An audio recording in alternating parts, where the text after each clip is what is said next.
ತಲೆಗೆ ಆಯಿಲ್ ಮಾಡಿದಾಗ ಎಲ್ರಿಗೂ ಆಯಿಲ್ ಇದ್ದು ಸ್ಕ್ಯಾಲ್ಪಿಗೆ ಹೆಂಗೆ ಹೇರ್ ಸ್ಟೈಲ್ ಮಾಡ್ಕೋಬೇಕು ಅಂತ ಗೊತ್ತಾಗಲ್ಲ. ಅದನ್ನೇ ನಾನು ಇವಾಗ ತೋರಿಸ್ಕೊಡ್ತಾ ಇರೋದು. ನಾನು ಚೆನ್ನಾಗಿ ನನ್ನ ತಲೆನ ಆಯಿಲ್ ಮಾಡಿದ್ದೀನಿ. ಆ್ಯಕ್ಚುಲಿ ನಾನು ಆಯಿಲ್ ಮಾಡಿದಾಗ ಬನ್ನೇ ಹಾಕೋದು, ಬಟ್ ಇದು ಸ್ಪೆಷಲಾಗಿ ಯಾವುದಾದ್ರೂ ಒಕೇಶನ್ ಇದ್ದರೆ, ಏನಾದರೂ ನಿಮಗೆ ಆಯಿಲ್ ಹಚ್ಚಿದಾಗ ಸಡನ್ನಾಗಿ ಎಲ್ಲಿಗಾದರೂ ಹೋಗಬೇಕಾದ್ರೆ ನೀವು ಈ ಥರ ಹೇರ್ ಸ್ಟೈಲ್ನ ಟ್ರೈ ಮಾಡ್ಬೋದು. ತುಂಬ ಚೆನ್ನಾಗಿ ಕಾಣಿಸ್ತದೆ, ಸಿಂಪಲಾಗಿ ಕಾಣಿಸ್ತದೆ, ಬರೀ ನೀಟಾಗಿರುತ್ತೆ ಹೇರ್ಸ್ ಮಾತ್ರ.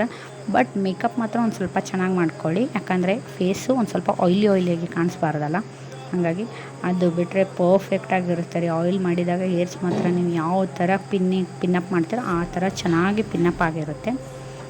ನೀವು ಜಸ್ಟ್ ಒಂದು ಸತಿ ಟ್ರೈ ಮಾಡಿ ನೋಡಿ, ಆಯಿಲ್ ಮಾಡಿ ಹೇರ್ ಸ್ಟೈಲ್ನ ಮಾಡೋದನ್ನ.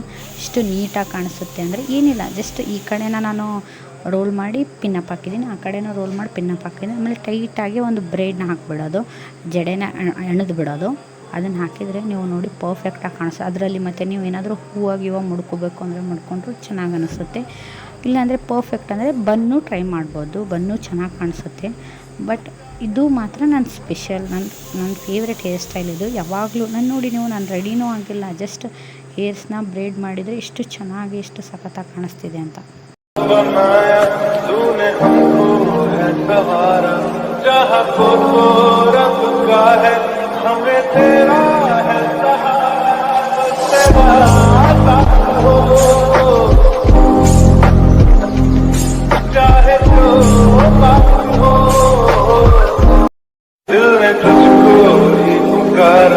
तूने हमको है बनाया, तूने हमको है सहारा, जहाँ को रब का है हमें तेरा है सहारा, तेरा साथ हो